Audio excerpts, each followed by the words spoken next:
Good afternoon, everyone. I am excited about today's roundtable. Welcome to the Tux Initiative on Workplace Inclusion. This is our second roundtable. I am thrilled, but first let me tell you just a few things about our initiative. We are an externally focused initiative. Our goal is to create powerful networks, disseminate information, knowledge, research, continue the dialogue, enhance and build the dialogue several ways. Our podcast that we do, please check our website. They're there. We do an unbelievable blog breaking down DE&I research with young scholars for our corporate partners, so that they understand and can learn new insights about DE&I. We have our academic soiree, and in 2 weeks, we're going to have our Freedom Riders trip, where we actually go down to Alabama, look at Brian Stevenson's installations, his museum, go over to Selma, and really learn about what racism is and how it has impacted our country. And then, of course, we have our roundtable. Welcome, everybody. I think this is our most powerful, most interesting podcast that roundtable that we've done. So thank you for joining us. Our first roundtable really focused on what was DE&I and how do you use it. Our second roundtable focused on marketing issues around DE&I. And today, a hot topic that everybody is talking about, the intersection perhaps of DE&I and AI. But first, let's kind of uncover what it is and how we make sense of AI. And is it a positive force? Is it a constructive force? What are some of the things that we really need to pay attention to? In order to facilitate this conversation in this unbelievable panel today, I'm going to introduce our MBA fellow. I want to make sure Fiona Bowen, class of 20, let me make sure I get this right, class of 2025. We have some amazing fellows, and Fiona is one of them. She's going to lead us through the logistics. Fiona, all yours. Thank you so much, Ella. Hello and welcome to everyone. We're so excited to have you join us today, and we really thank you for taking the time to join our Zoom. A few quick housekeeping reminders before we start about our plan for the next hour. We're going to kick off the conversation momentarily. We'll be saving all audience questions for the end, so we ask that you please stay on mute during the discussion, but we really encourage you to keep your video on if you're comfortable. Please put any questions you might have in the chat, and I and some other members of the Fellows team will be monitoring those in the next hour. We will shift over to those questions around 12:45. If you'd like to warm up the chat now, please feel free to share where you're zooming in from and what your Tuck affiliation is, if relevant. If you're not affiliated with Tuck, then an extra warm welcome and thank you for joining today. And finally, we will be recording the session today so that we can share the event with a broader audience on our website afterwards. I'm so excited to get into the conversation, and I'll pass it back to Ella. Thank you. Thank you, Fiona. Unfortunately, our dean, Matt Slaughter, his schedule did not allow him to be with us. He sends his best regards. I should tell you that the initiative is his brainchild, along with Brian Tomlin, our associate dean at Tuck, our senior associate dean at Tuck. So with that said, I am thrilled to introduce our esteemed panelists. We are really, really so fortunate today. I'm going to start with Chris Perkins. Chris is, and I'm reading this because I want to make sure I get it right, is an associate partner at McKinsey Company and co-author of a recent article, which, by the way, you all received for our time together, called The Impact of Generative AI on Black Communities. Chris, welcome. We're so glad to have you here. I'm so excited about the work you're doing. We also have Kristen, let me get this right, DiCerbo. Did I get that right, Christine? DiCerbo. It's good enough. And it's actually Kristen, not Christine. Kristen. Okay, I got the first name wrong. Kristen. Kristen, hi, how are you? She is the Chief Learning Officer at the Khan Academy, where she leads content, product management, and most recently, the launch of Khan Me Go. Did I get that right? Yes. Yeah, an AI-based tutor initiative and teacher assistant at the school. So we're dying to hear from you as well. We'd like to show for-profit and also non-for-profit in terms of what they're doing and how they're making a difference, because they're all organizations. And lastly, not last but not least, is my colleague and partner, Dr. Alva Taylor. Professor Taylor is an associate professor of business administration at Tuck, and he is also the faculty director of the Glassmeyer and McNamee. Thank you, Alva, for digital strategies. He happens to be our leading expert on AI at Tuck. With that said, let's see if I can come up with some questions for all of you. Hold on a second. Let me get organized. Could each of you please give me a brief introduction about what you do and your connection to AI, your role in using AI and learning AI? Patrick, why don't we start with you, Chris? Sure. Hey, folks. Very good to meet you all and see all your faces. I guess to answer your question, as Ella mentioned, I'm an associate partner at McKinsey. Most of my work is actually helping our clients build what we'd call digital and AI capabilities. So think of large companies that have been operating in old school mainframes and whatnot, and they're trying to build new digital and technology capabilities. And think of almost as in-house incubators or accelerators. And there are several of the big name companies that you probably all know of that are trying to become more tech native. So that's a lot of the work that I do today, and it has natural tie-ins to AI and other components. Where it really becomes interesting is, AI as a tool for us is both an accelerator because of its automation capability, because of its ability to advance and accelerate the work that people are doing today. And then even more so, the ability for it to start to synthesize information and help drive greater efficiencies. And so we see this as such a step change opportunity for our clients. And where it really comes in is, how do you actually start to use this intelligently, both to drive all these opportunities, but also how do you do it equitably? And that's kind of where a lot of some of my background comes with this. Just to provide even a little bit more, I grew up in technology. I started my career at Accenture building I'm going to date myself here. Old school AI was called business intelligence. It got rebranded to analytics and now has been then it was rebranded to machine learning. And now it is AI.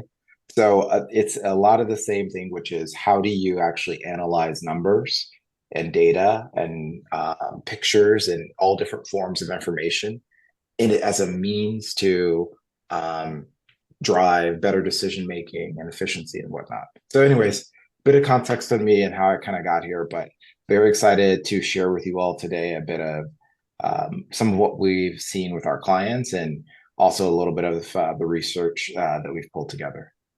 Thank you so much, Patrick. Kirsten? Hello, all. A little bit about your background.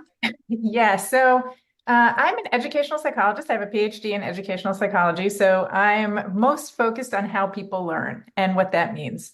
I started my career as a school psychologist working in schools here. I'm based in Phoenix, Arizona, but got interested in technology pretty quickly and thinking about how technology can help people learn. So also to date myself, I've spent the last 20 years in educational technology and thinking about designing and researching digital learning experiences. I've been at Khan Academy for 4 years, joined in the early days of the pandemic, which was a lot of fun. You can imagine, as an online tool during the pandemic, we saw about a 3 times jump in our traffic right off the bat, that we were thinking about how we could be a support for learners. For those who aren't familiar, Khan Academy's mission is to provide a free world-class education to anyone, anywhere. We have about 12 million learners a month who hit our site.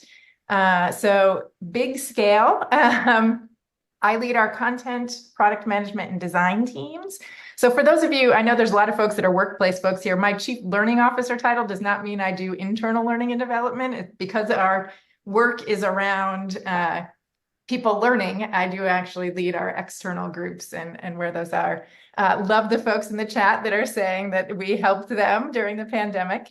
And then just quickly, in August of 2022, Sal Khan and I got an email from the folks that lead OpenAI. So Greg Brockman and Sam Altman said, hey, we're training this new model. We're interested in thinking about education applications. Would you be interested in seeing it? So this was before the launch of ChatGPT. We got in September of 2023 or 2022, a preview of what we now know as GPT-4. And we're blown away by what it could do, because it could solve some of the problems that we had seen in educational technology. We thought we could help more people learn with this. And from there, we threw away our roadmap of what we were planning to build for the year and pivoted to the launch of Conmigo, as we said, which is an AI-powered tutor for students and assistant for teachers. Thank you very much. That's a whole lot there you're doing, lady. And I saw all that wonderful chat you were getting. Dr. Taylor, Alba. Yes, I always want to remind people that, and brag a little bit, that Dartmouth is the birthplace of AI. So the actual term and the actual concept as a discipline started way back in 1956 at a conference in Dartmouth, where they brought people together. At that point, the discussion was around thinking machines, but in that conference, the term and what we think of now as the discipline of artificial intelligence actually originated here. So I'll take some reflected glory in that for both Tuck and Dartmouth. The main connection for people here is I'm the faculty director of our Center for Digital Strategies, which the whole idea of this center is to be at the forefront of understanding how digital technologies impacts organizations, their business models, and work in general. And as you can imagine, AI and generative AI has been at the forefront of our thinking around those issues for quite a long time now. For several years, I've taught classes to both our MBA students and external executives on what they need to know as leaders when it comes to AI. My current research is I'm thinking about and I'm working on how AI affects managerial decision making. We often think about how to use it, but as much as we think about training AI also trains us, and thinking about how that's going to impact the needs, capabilities, talents of managers going forward is quite important. So that's just a little snapshot of my interaction on this topic. Thank you, Alba. Patrick, your work really looks at the intersection of race to some degree, particularly within minority communities and AI. Can you talk a little bit about what you're writing about, what you're discovering in your work and the application to minority communities and AI? You mean Chris? I think. Chris, I'm sorry. Yep. Thank you. Mm-hmm. Yeah, I think just to maybe take a step back, I think part of what we are seeing right now is there is both an opportunity and also a potential risk in terms of the way in which AI is being applied to broader minority communities. We see it in terms of an opportunity where, you can provide, you can close the gap on disparities. When you think about healthcare, when you think about when you think about economic opportunity creation, when you think about the opportunity to get access to credit, there are so many places in which our biases, our natural biases, come into play, that you can think about AI as a tool to help close those gaps because it is trained in a certain way, or becomes, you think of AI as a potential watchdog for biases. And that's on that end. Yeah. There's also equal amount of risk. And we think about it in terms of the risk to these communities to widen what we would call the economic wealth gap. And it's everything that you would think of between misidentification through AI. You would think about, we sometimes call it hallucination, where within AI algorithms, it may overstate an outcome or understate a specific outcome. There are several different, we can go more into depth here, but we think about it in two, almost there's both the opportunity here and also the risks, and both have to be looked at equally in order to ensure that we are able to achieve the impact both to our broader diverse communities as well as to the broader society. But I can go more in depth if that's helpful, but just a little bit of a broad stroke on that. Okay, thank you. Kristen, what are you finding in your work? Because you're hitting such a large population. How are you using AI applications in learning and helping people learn and cross into different communities and sectors? Yeah, I'll follow on to Chris's comments, which I agree with about the opportunities and the risks. So make no mistake that kids in Silicon Valley, the kids with opportunity and resources and wealth, are using these tools and are learning to prompt engineer. They're building their own GPTs. They're doing all of this stuff. And if we are not getting that into the hands of kids who are in less well-resourced communities, those kids are falling further and further behind in the digital divide, and are going to be at a disadvantage as we think about future jobs and what that looks like for them. So part of what we are trying to do is to get some of this technology into the hands of students who are in those communities that wouldn't usually have it. And we have a bit of an advantage as an organization, one, because we're trusted as a brand, and we've been offering for free our education tools for many years in the communities. But it still is the case that these tools cost money. We pay a bill to OpenAI every month to access some of these, to be able to work with the generative AI. And so that's a difficult balance as well. And to Chris's point, we need to think about whether there is bias in the models themselves and how we can mitigate that. And there's a bit of an interesting tension as well around data and data privacy versus improving some of this technology. Because on one hand, when we talk to schools and districts, they want to ensure that their students' data is kept secure and private. And it sounds pretty scary to say your data is going to be used to train a model. Like, oh gosh, what does that mean? On the other hand, these models are going to be much better if they are trained on diverse sets of data. And so that tension is one that we're certainly working through and wrestling as we think about how we make sure that students from all backgrounds are represented in the technology as we work through them. So those are a couple issues in terms of opportunities and risks and the drive we feel to make sure that all kids are getting access to this technology. I've got one add-on, Christian. Can you tell us how you're using these applications in the actual teaching and learning? Yes. So students on Khan Academy traditionally are working on, say, a math problem. So they're doing 2x plus 5 equals 10. And they're trying to figure out what to do. Khanmigo is now an AI tutor that a student can engage with Khanmigo. Maybe they'll just say, I'm stuck, to Khanmigo. Khanmigo is now passing that student's message.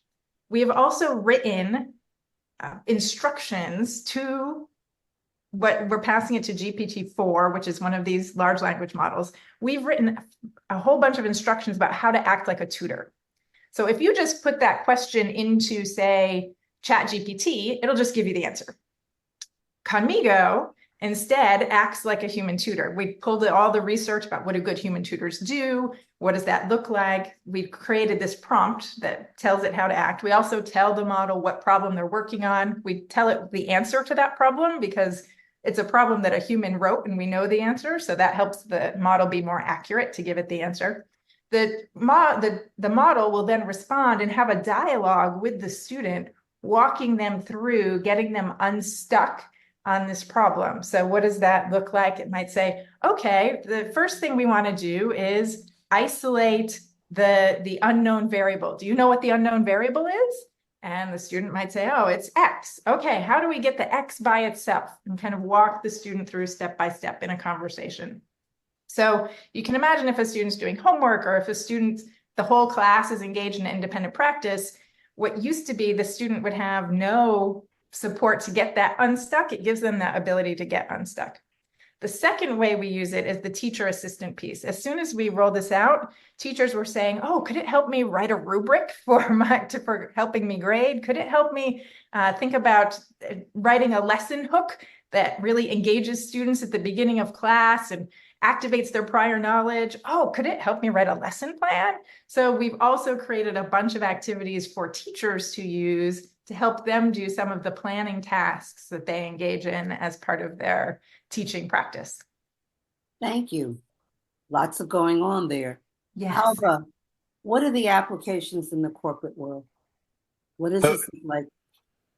So there are lots of different applications, but let me, before I even go into, let me piggyback a little bit on Kristen and Chris's thoughts. As we think about particularly generative AI, it wasn't designed to be a fact machine. And I think often the criticisms are around, that it doesn't give me the fact. In fact, one of my colleagues, and I'm paraphrasing, says something about sort of the output of generative AI is really sort of expertise guesses, right? And so it's a probabilistic machine in which the quality of its guesses gets better with the quality of the data and the quality of the feedback that you give it. And so as we think about its impact on both organizations, work, DEI, it's only as good as the two aspects, it's only as good as both the quality of the data and the quality of the feedback you give it, given the responses it gives you. And so in implementation, thinking about and being really smart about what is the data that it's using and how you reinforce, how do you give it feedback? It's what often, whether it's going to be the boon or the bane, it's really going to drive that. And so as organizations are working through this, as with every new technology, the first application tends to be around efficiency. So how can I use that to cut costs? So if I have let's say a service center, I'm gonna use generative AI to do a chat before I send it to people. So now they can do 3 times as many service calls as before.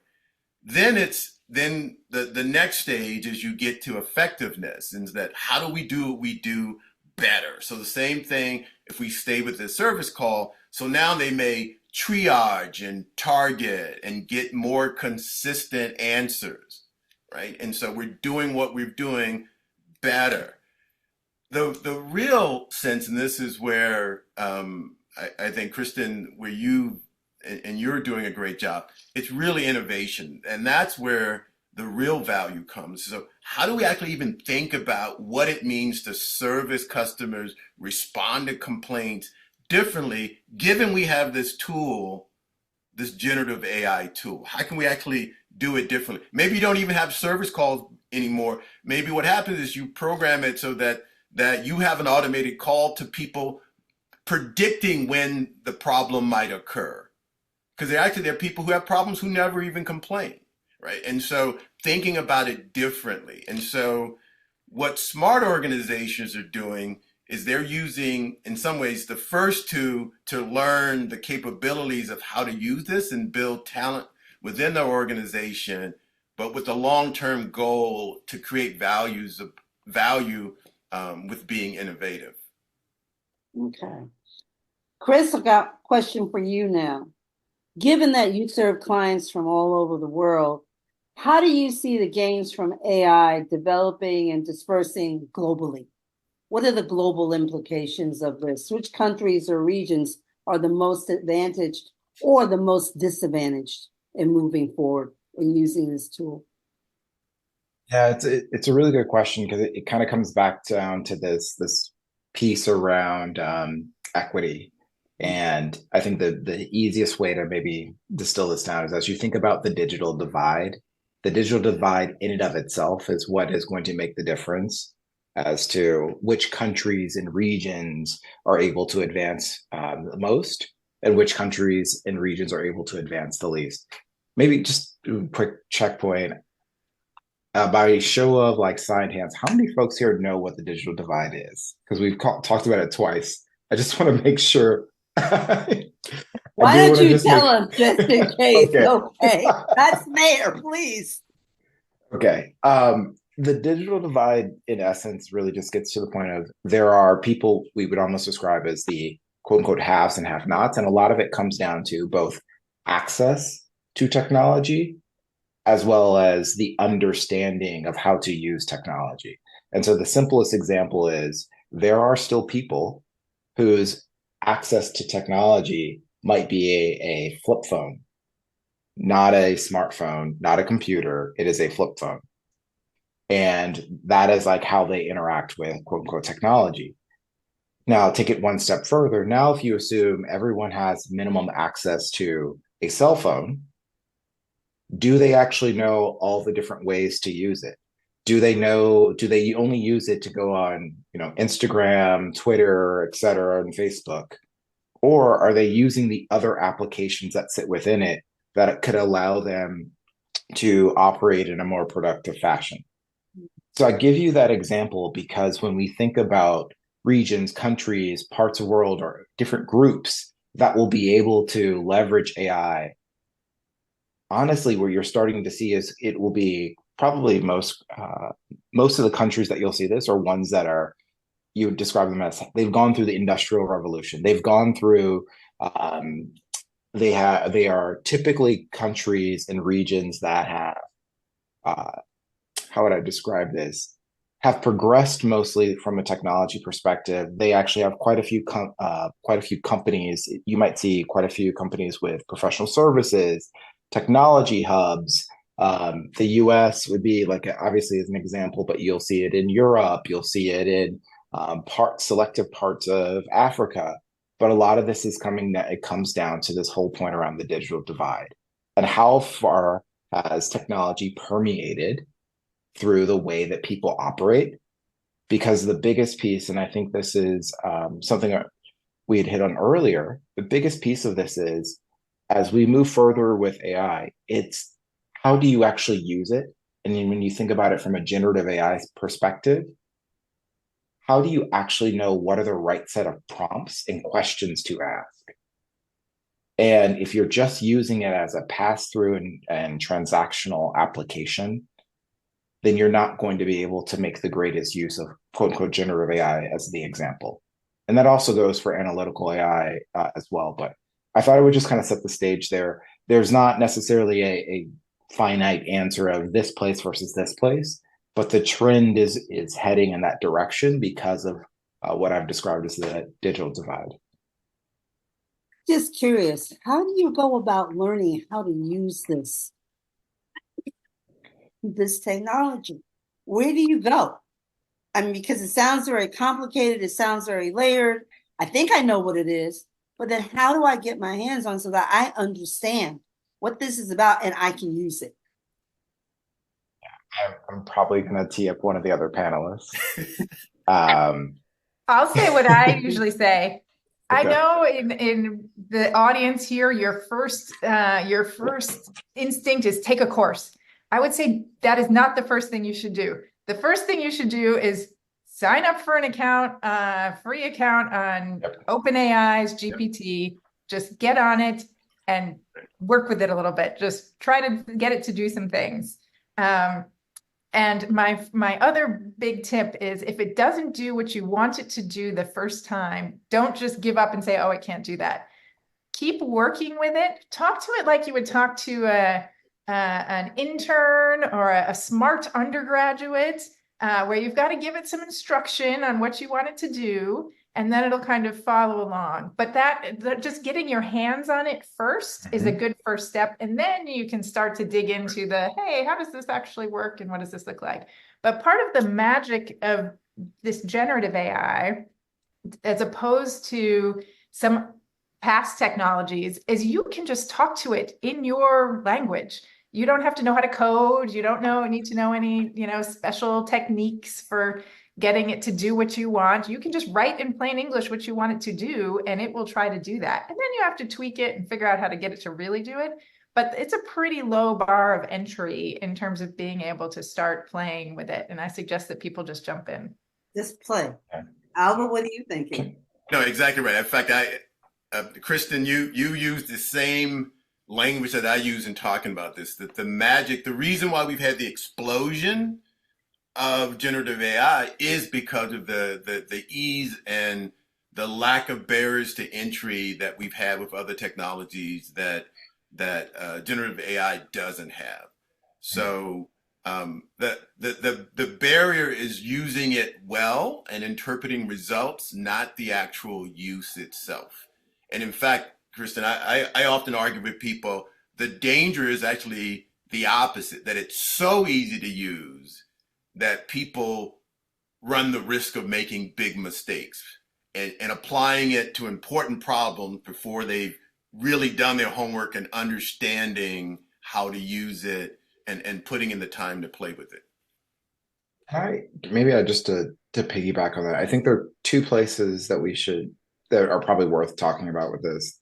I think on one dimension, it is, as we all work in separate companies, or we will work in companies or in educational institutions, sign up for programs or opportunities to bring generative AI to your companies, because it automatically puts you in the center of trying to figure this out and trying to think through the actual applications of it.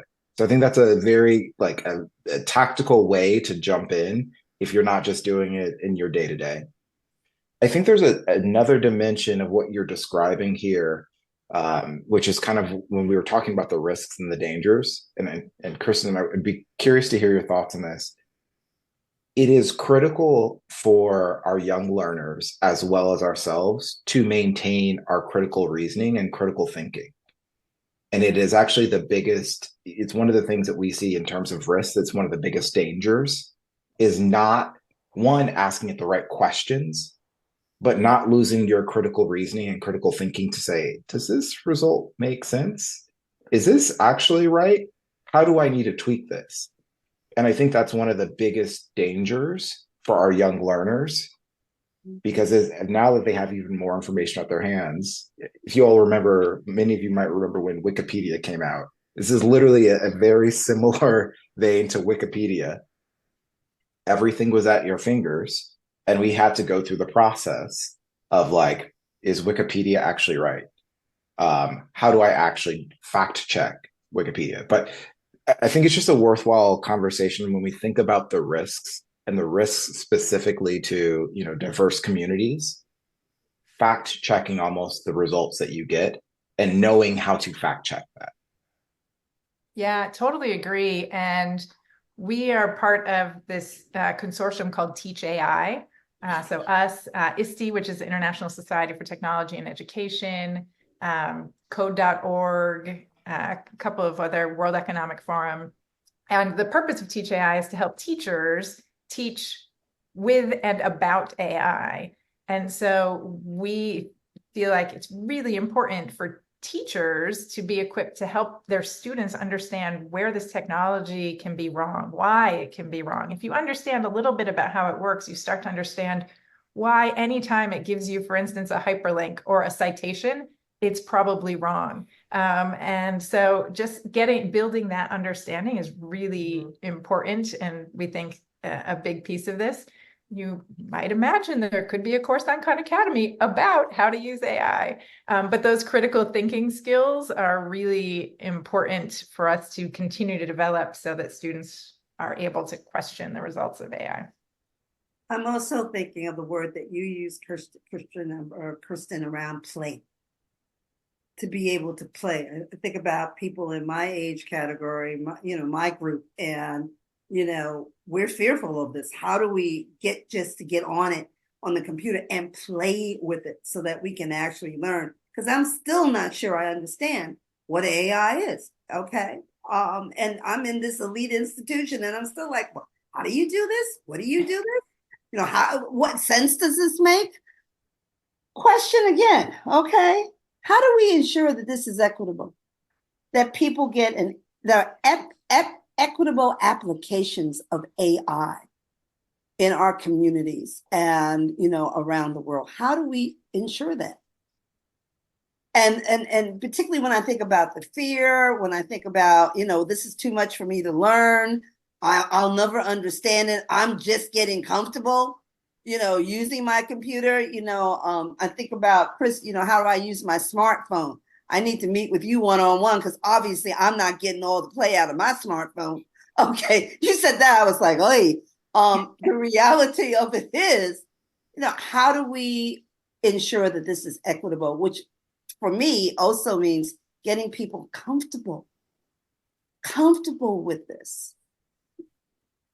What do you think? So there's some things at a policy level. I'll give you an example. The Secretary of Education in Indiana last fall was really interested in getting AI-powered tutors in the hands of students in the state. And she put out an RFP, a request for proposals that districts could apply for to get funding to pilot AI-powered tutors in their schools. And so 20 districts in Indiana are now using Conmigo. I think 25 districts overall got money. And so 20 of them are working with us to think about how students in those schools, which are a wide range from urban to rural, if you think about the state of Indiana, there's a pretty big range there.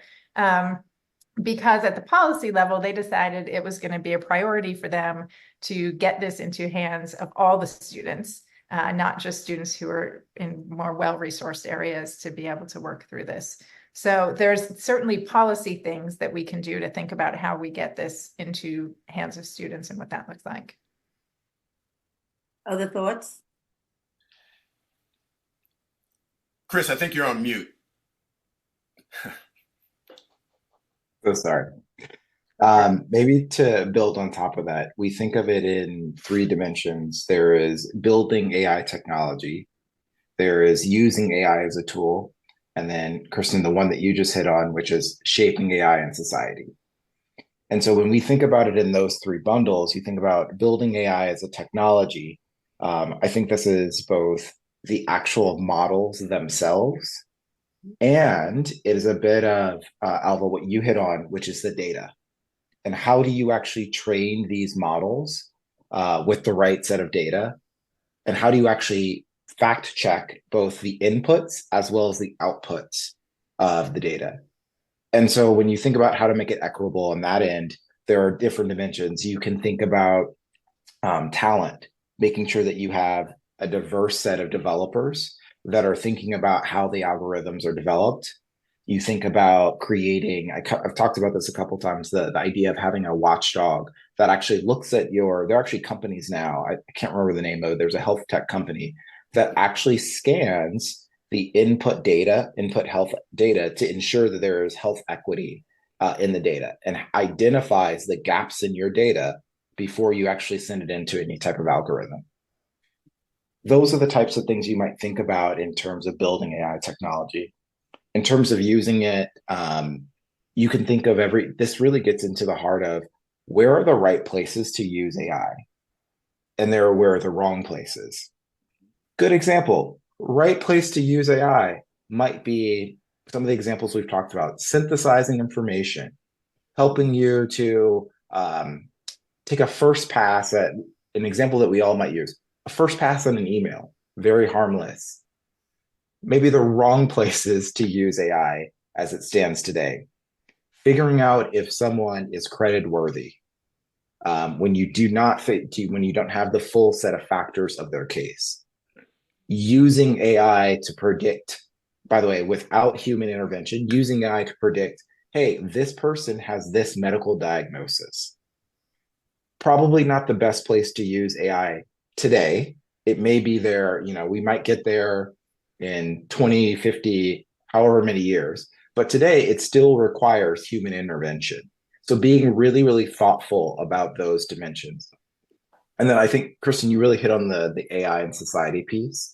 I think that is a really important factor, both in how the government shows up in terms of the policies that are in place, but also within specific companies, because they also have a policy responsibility with regards to where they apply AI within both their back office operations, as well as if they are a consumer facing company, where they're actually placing AI and the policies and the safeguards that they put in place, especially when you're thinking about the analysis of people's data and how much data you are actually sharing. So just maybe that's kind of a way that we think about it, but although would be curious to also hear your thoughts. Yeah, it's interesting often in the hesitancy around some organizations around DEI, because most organizations already have an implicit DEI in their decision making. So let's say you're going to hire 10 entry level analysts for your organization. And in the past, people of Dartmouth, because they're wonderfully trained and team players, etc., there have been great people, and they're going to hire 10. They're not going to hire all 10 from Dartmouth. They're implicitly, we need to have some variance. We need to have some difference. The Dartmouth students may be wonderful students, but there's value in having other people from other schools there, right? And so again, it's about valuing the diversity and being inclusive in thinking about that. Now, if you were going to have an AI system make those decisions, if you don't explicitly tell it you can't have all 10 people from the same school, it will hire the 10 people from Dartmouth. Again, not saying those 10 people for Dartmouth aren't qualified, not saying they aren't great candidates, but again, the system, unless you train it, tell it, give it restrictions, won't include that as a factor. And so as we think about this, it's important to have and to be aware of that piece up front.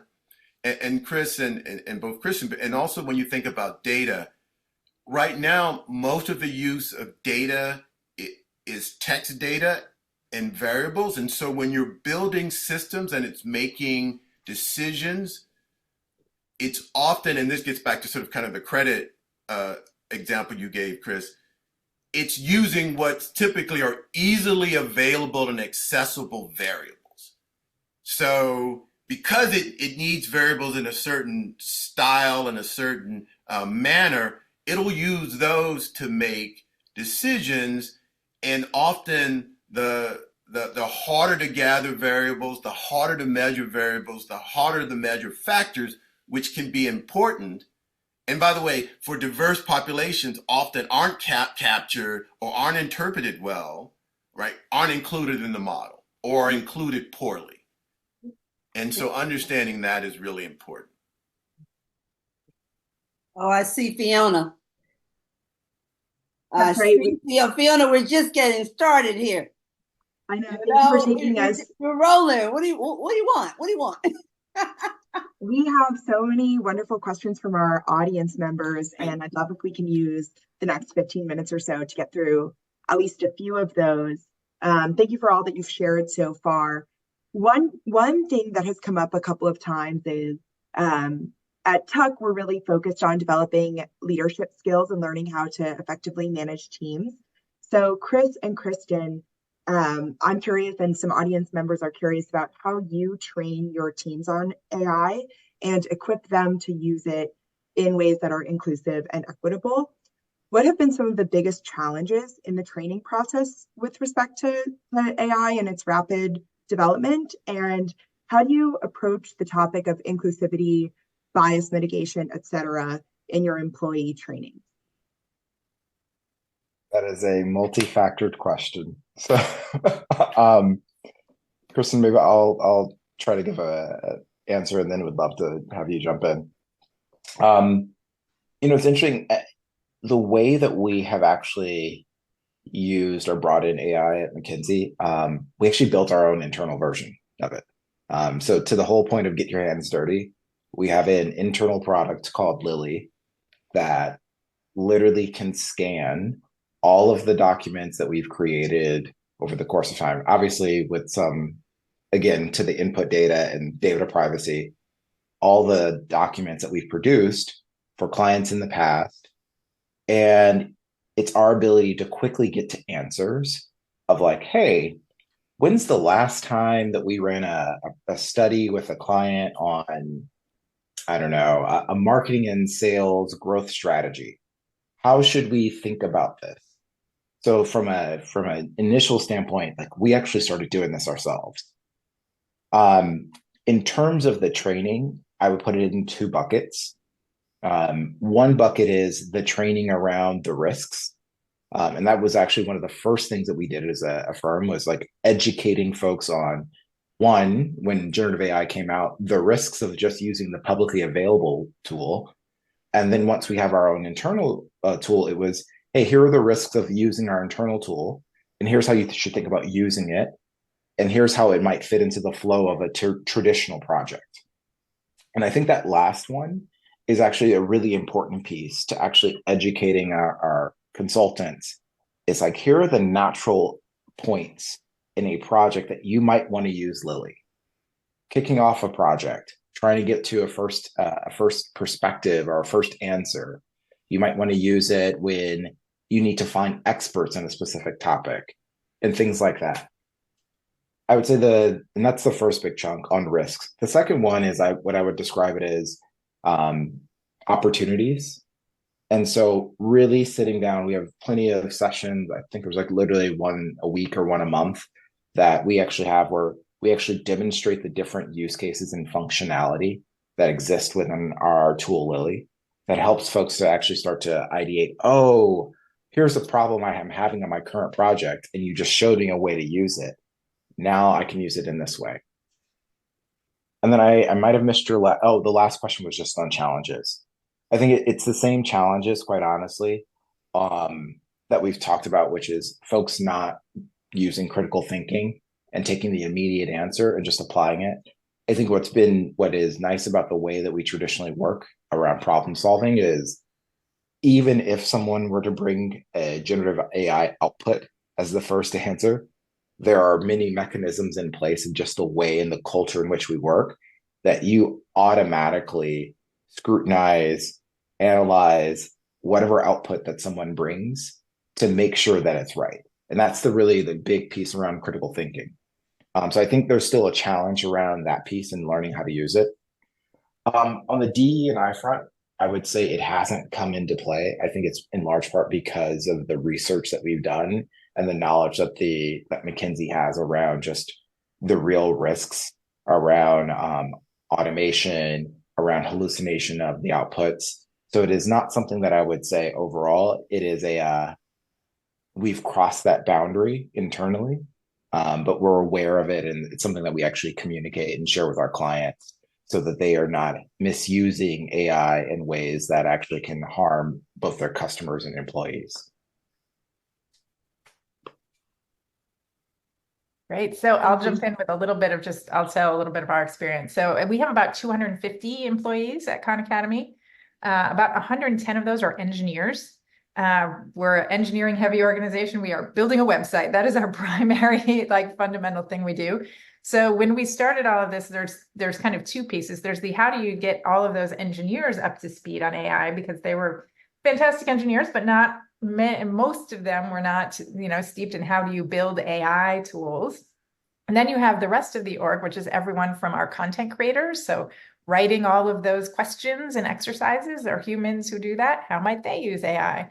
Our philanthropy team, how might they think about drafting, philanthropy pitches for what that looks like? How do we think about in HR? We similarly said we're not, in HR in particular, probably the farthest we're going is helping us draft job descriptions at the moment. But for any particular role, what might it look like for it to be where you are? On the engineering side, we had about 4 folks that really were strong AI leaders. And what we did was made those folks basically floaters, where the individual team, so we have a team that's working on a teacher experience. We have a team that's working on the learner experience. We have a team that's working on the school leader, administrator experience. As they're building AI features, the engineers on those teams are working to build those features and then consult with the folks that are kind of the AI experts, and they'll come in and do some side-by-side coding or, do some examples. Oh, this is how you make this happen. And so that kind of structure has really helped then upskill the whole engineering team. So now there's no AI team. Everybody's thinking about how they develop AI and work through that. The other thing we did was we had a week-long hackathon. So we have a tradition of hackathons at Khan Academy that are not just engineering, like coding hacks, but for a week, twice a year at Khan Academy for years and years, everyone stops their regular work and works on projects that can be passion projects, anything that's going to help improve Khan Academy, help us serve learners better. And so we had a hack AI-thon where basically we said, okay, it's like a hackathon, but your projects need to be related to how we think about how we can use AI in your role and what we're doing, et cetera. And as part of hackathons, you always then have a day, a session at the end where everyone shows off what they were doing. Part of each person's presentation had to be an analysis of trust, safety, and responsibility of this particular application or whatever they were doing. And we pulled together a couple of different frameworks on AI safety and risk management, and use those as a way to then have folks be able to reference the, kind of different principles and how they have mitigated risk related to each of those principles in their applications. So that work to build that structure then allows everyone to reference that in terms of any project that they're doing, either internal or external, related to artificial intelligence. So that's a little bit about how we've tried to upskill people and keep safety and responsibility in the forefront. Thank you both. That was a complicated question, and you both gave great answers, really helpful to help us understand a little more. We may have one more question. I was going to say we might have time for one more question, and then I'll pass it back to you, Ella, for any closing remarks that you might have. One of our audience members is curious, as I'm sure many of us are, to hear how you both think about the future of AI within your respective sectors. It feels like there every day there's a new application and the sky is the limit. So if you could just share a little bit about where you think AI might go in your sector within the next 10 to 20 years, we'd love to hear that. Good choice. Do you want to go first? All right. First, as we've seen in the past year, if you had asked 3 years ago, where do you think you'll be on April 10th, 2024, never would have predicted this. So any prediction is going to be totally wrong. So but I'm giving that as a caveat. I'll say some things that we're thinking in the education space. In education, we have been talking about personalized learning for, I don't know, I started hearing it as a buzzword in about 2010. So, but this idea that you'd be able to, engage students more by bringing their interests in, understanding exactly where they are in their learning path and targeting things to them. I think there's the potential for generative AI to actually make that come true. So you can imagine most of us grew up with textbooks. Now they're online, but they're still very static. You can imagine, hey, I would like a video explaining this But make sure you bring in my love of baseball, and also think about the fact that I struggled with that previous lesson we just had. And the system, knowing that, will create this, video. So many of you know at Khan Academy, Sal is known for his videos. He thinks that we will be creating Khan Academy style videos much more in 10 years, much more on the fly, much more tailored to individual students and what they're doing, and what that looks like. So there's some potential there. I am not a person who thinks that schools are going away or that teachers are not important. We know that having an adult in your life who cares about your outcomes leads to better graduation, better post-secondary attendance rates. All of that is still really important, and important for learning and student growth. So I think we will still have schools and teachers, but a lot of the content and the pace at which students move through school will be more individualized and personalized. But again, I'm probably wrong. Maybe I'll try to answer this from two dimensions. One from a professional services standpoint, and then maybe more like broader. And then, although would love to hear your thoughts on the broader context as well. From a professional services standpoint, I think what you'll likely see with the introduction of generative AI and using more AI, I think what you'll see is a change that the core foundation of professional services and consulting will be the same. There is a problem. There's a problem, you're trying to solve it, and you have multiple solutions to do so. I think what will change is the speed at which you're able to solve those problems. And you'll see a little bit of a bifurcation of the types of problems solved. A lot of the simple ones, we won't be solving those anymore. But it'll be the big, hairy, complex problems that actually require understanding of the nuances of humans, understanding of the nuances of politics, understanding of the nuances of things that an algorithm cannot predict. An algorithm cannot predict that on every Tuesday you wake up at 9 a.m. to go for a run, and if you don't do that, you're going to be cranky by your 10 a.m. meeting. That's a really important one. That's not going to happen. But the context that someone brings will make that answer help you to make a better decision when it's like, hey, I may not actually have this meeting at 10 a.m. On this really important topic around our strategy. Maybe we're going to push that to noon. So anyways, the whole point is like, from a professional services standpoint, there will be a change in speed and pace and the types of problems that are solved, but professional services around consulting are not going to go away. And we can talk, I'm happy to share more thoughts on that, because there's also strategic consulting versus technology consulting. There are different bifurcations in that as well. I think for the broader context on AI, and I want to echo Kristen as well, these are hypotheses that are meant to be proven wrong. So we'll see we may even see in the next 6 months that it goes in a completely different direction. But I think more broadly for our clients, what we're seeing, and what we're seeing is many are wanting to dip their toe in to using more and more AI. I think number one, from a data perspective, for those of you who are in the data field and excited about data, we're seeing an elevation of the importance of data. Before, everyone just kind of called like, yeah, data, and they wanted it. But now there's an importance put around clean, high quality data that goes in, and making sure you have a good volume of data. And I think that we're going to see a greater influence or a greater importance put on that. From an AI perspective, what you're likely going to see is improvements around, and I think Alva, you hit on this really nicely, improvements around the acceleration of work, the automation of work, and what we might call augmentation. And it's really getting down to the heart of working more efficiently, working faster, working smarter, and idea for our opportunities for innovation. And so I think that's a really important piece to think about where we see this going. I cannot predict what the applications are going to be. Across every industry, they're going to be different. And I think I saw one of the questions around analytical AI versus generative AI. We are going to see more of that to the degree that you won't even realize that AI is embedded in the tools that you are using.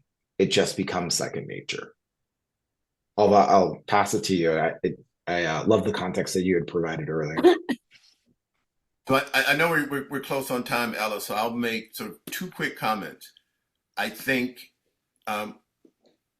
what we consider to be smart will change through AI. I think historically, smart, particularly at the early levels, we think of the human calculator who able to multiply numbers really big, or the Jeopardy contestant who can bring in facts from different areas, and that's what gets rewarded, particularly at the entry level.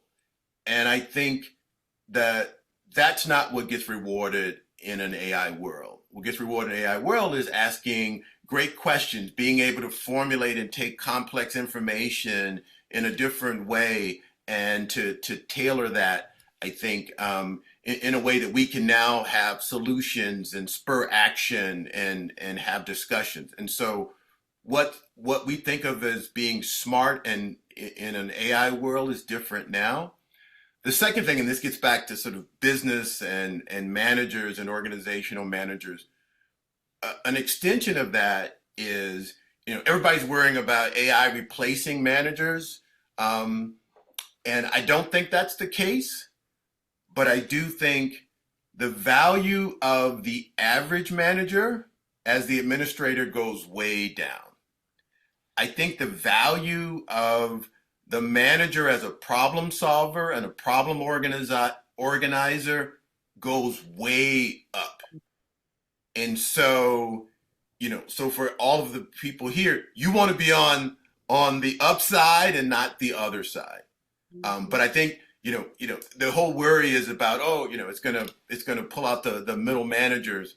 I think it may pull some of those out, but only because it has illuminated in some ways the lack of value they've been creating all along. And it's going to illuminate the value that your really great managers provide to organizations. One thing I know, we need an AI 2 conversation. I think we've just kind of touched on the surface where, as Chris, you kept saying, I could do a deep dive. I want that deep dive. I want to thank our experts today, Christian, Chris, Alva, absolutely amazing in terms of knowledge and wisdom. And I think we also have to take in mind, how do we get people to get to play with this, to get comfortable, particularly people who don't look like the mainstream status quo folks, particularly people who may not have the resources at hand. Hold on, I need to connect my computer. Hold on, I just got a red sign. Don't want to lose you folks.